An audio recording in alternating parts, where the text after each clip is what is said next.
No, it's okay. Now I'm back. I think that's kind of our starting point is that we don't um, totally display exact. I think our there's some concept consistency for sure in what we do, but generally, for the most part, we're giving different presentations outside of a couple concepts that we don't really care about. We're giving different presentations, and that's something that I think is part of our job is to give players something that they can be decisive with, but that gives them a competitive advantage, which is why you do different presentations. I don't think, you know, you have to fight in coaching, in my opinion. You have to fight the same thing that naturally every observer would fight. Is that something is as simple as this? There are, a long list of reasons for, falling short of execution on every single play, and there are different reasons, different players that we've had going in and out of the lineup in different situations, and if I would be worried if I didn't think guys were in positions to make plays, or if they were incapable, or we're asking them to do something they weren't able to do. But just collectively, it's a group effort. I think you live and learn each and every week with success or failure, and you try to evolve to your players and coach your players so that they can get mistakes corrected. And I think they're kind of independent games. To be honest, I think that we have had positives in certain games and negatives. I think the stat lines, were healthier probably at the beginning of the season, but that doesn't necessarily mean that we need to go ahead and retool the toolbox.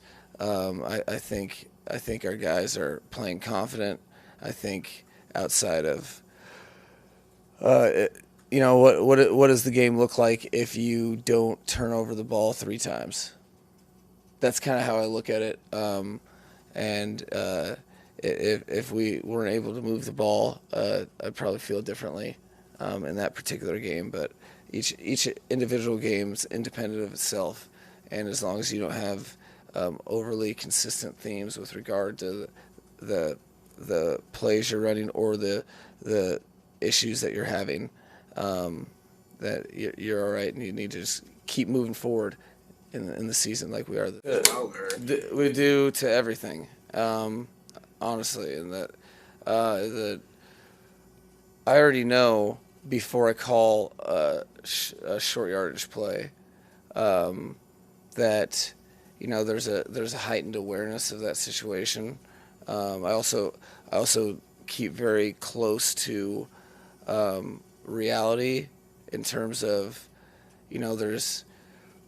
we expected to have more gains in those scenarios. There's been some defensive presentations that have been problematic. There's been some execution. There's been some when they don't work, another play could work. You know what I mean? So you have all of that. That being said, I think there was a couple weeks where we had some, more of the execution that we'd like. I believe, like, for instance, there were, I think the last New England game, there was a 4th and 1 in the tight red that we threw to Tyreek, and I think that last play of the game was a short yardage as well. So I take those into account too. But yeah, that is ever present right now on our minds because it's hard to get the 9 yards. I wish it was as simple as just get the 1. But we'll continue to work the same way and hold ourselves accountable, and that's the area of football that we're still the worst at relatively to all the stuff we do. So that definitely takes a focus, and you don't run from results. That's just in.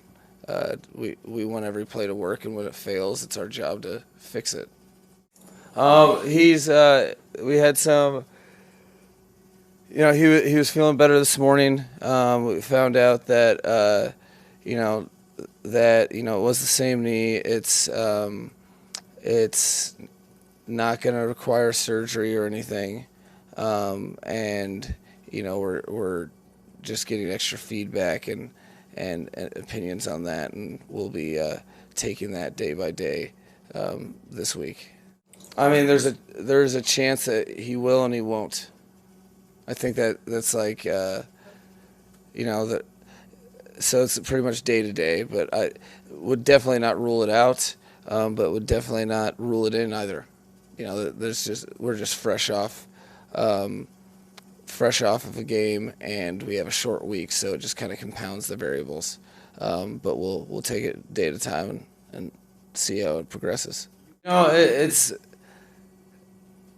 an element too of this is the first kind of injury he's really gone through, first time with us. Like I've explained before, it's such an important piece of the whole puzzle is the interpersonal relationship between the training staff, the coaching staff, and the player, and kind of making sure that we keep people out of harm's way. All that means is, I think, in a situation where there's an added variable of that this is a new process with this player, so we're kind of trying to feel it out. I think, and that goes for him as well.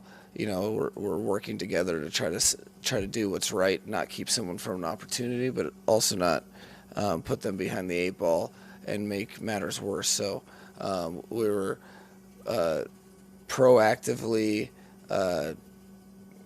patient this first time, and football is football, and you have a guy land on the same the same knee in a similar fashion, and it's not abnormal for that to occur, but we're just going to do what's right by him. I wouldn't say we're adjusting as much for the schedule as we're adjusting for the player and this situation. You don't want to put a guy in a situation where he's his best isn't up to his own standard as well. So you just got to factor in all those, which is why it's a little complicated. Oh yeah, they'll all be questionable. Basically, yeah. Like short week is More on like the unlikely side to play, I guess, with the short turnaround. No, I couldn't say that either. I think they're everybody that didn't play had their eyes on this game, so it was kind of a concession for the most part of like, all right, well, we have a short week, and so with their eyes on it, they'll do their best, but it does make it tricky because it's a couple days before you usually play. So we'll see how it plays out. It's just going to be a lot of moving parts this week for sure. But that is very norm for I've never played on a Friday, but in my brain it's a Thursday night game. Just how the timeline, and in those situations it's generally a lot of up in the airs, for both teams. I think he a lot of times a center's weapon is his ability to get the guys around him with conviction to spots and to cover you in the A-gaps. And there's Connor. The one thing that's different with him is that you can use him as a weapon with his athletic skill set and the power and strength that he has. So you can do some stuff with him in space. You can have him pull a little bit. You can have him, kind of displace defenders in the typical fashion that you do with guards or tackles. So he does open up our playbook to a degree, just because it's not every day that you have that athletic skill set at that position, which is one of the reasons it makes him a strong fit for us. So we depend on him to do a lot of things that and there's a lot of times that we depend on him to do stuff that we wouldn't ask every center to do. But he it's crazy that he just started playing center last year, because you wouldn't know that. He's had a tremendous offseason. Is really taking a step forward from last year this year. No, he's it's coming up for sure, whether this week, next week, or the following. He's a player that was contributing in multitude of ways before he got hurt. So we look forward to when he does get when it makes the most sense for him and the football team to be able to have him come back. But I look forward to seeing him. I know he's been hungry and locked in, there'll probably be some juggling to do that has to do with the other guys that are injured as well. So, the good news is I don't forecast being bored this week. You know what I mean? That's the good news. I think some of the biggest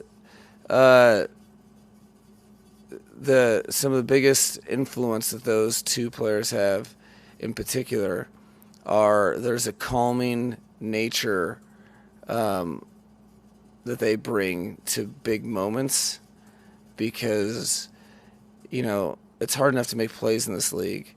When you're at that level, the reason why they're at that level is because they've made the biggest plays in the biggest moments in the biggest games. And that's something they both, in particular, share a common trait of desire to do that. And the moment is when you'll probably get their most competitive greatness shine through. So I think that has a substantial effect on your entire phase, but also all the players that are playing with alongside. I think when you see a guy like Jalen Ramsey make a couple of those plays with the mindset that he had with the ball in the air, to aggressively go get it, I think that has an impact on other players. When you see how both of those guys compete in practice, that sets the standard for I attribute one of the reasons we have such a strong practicing group is because of those two individuals. So the list goes on, and it's the obvious things are the plays that they make that other people can't. The 2 picks were a great example, or Tyreek's touchdown, his catch and run is an example. It's littered all over, but I think that the not spoken about as much factor of that really makes them invaluable to the team is how they really uplift their teammates in games and in practice. No, I think it doesn't. I'm pretty cold and calculated when it comes to matters of the team. That's for as emotional and how interwoven I am with the players and their individual stories.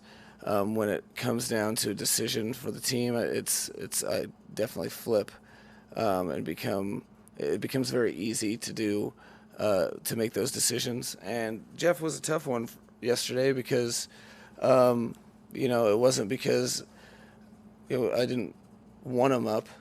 Definitely did. There was kind of a numbers crunch, and we're dealing with certain things at different positions, and honestly, in this particular situation, historically, a fifth receiver has played more than a third running back for us since we've been here. Um, and that doesn't mean you'll carry five. Or there's a bunch of variables. So that this particular week, SA offered some added value on special teams that Jeff Wilson still adds value, but for our plan, it was a little more of a feature. So that's why Jeff wasn't active. He understands that, and it's not something that he plans on getting used to, and that's why you love him. And it's not something that I hope to do. Really, it really depends on how things play out with the rest of your football team, and there's multiple things that go into it. But he nothing.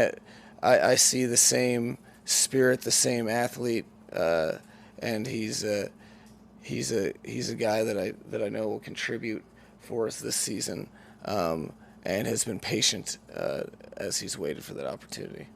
Well, yeah, I think we see a ton. We saw the second most two-shell defense in the National Football League at like 51% of the snaps last year, and I don't think that's subsided. So, I think that's something that I'm always looking at. I think a lot of our offense's success has come against too deep because we get a lot of it. But there's a lot of different variables. It's not as black and white as that. But in this particular game, they adjusted their too deep in a smart fashion, and that on top of the way the defense was playing, we didn't really take that many shots down the field, and then when you start to get behind the eight ball and with turnovers.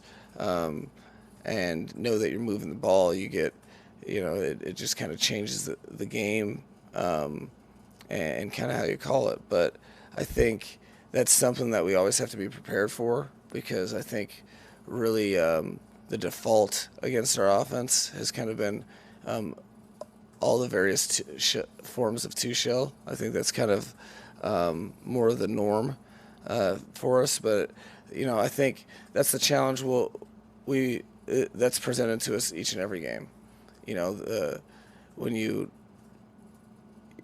I think teams, from a generic standpoint, I think teams try to make us earn everything we get, because they see on tape that we have some explosive capabilities, and the idea is to whatever they're taking away to make them pay for it, and you always have to be able to be explosive and move the ball and score points regardless of what defenses they present. So that's something that each and every week, some weeks I guess we do a better job than others, but that won't change what we're trying to do and how we have to try to find those solutions.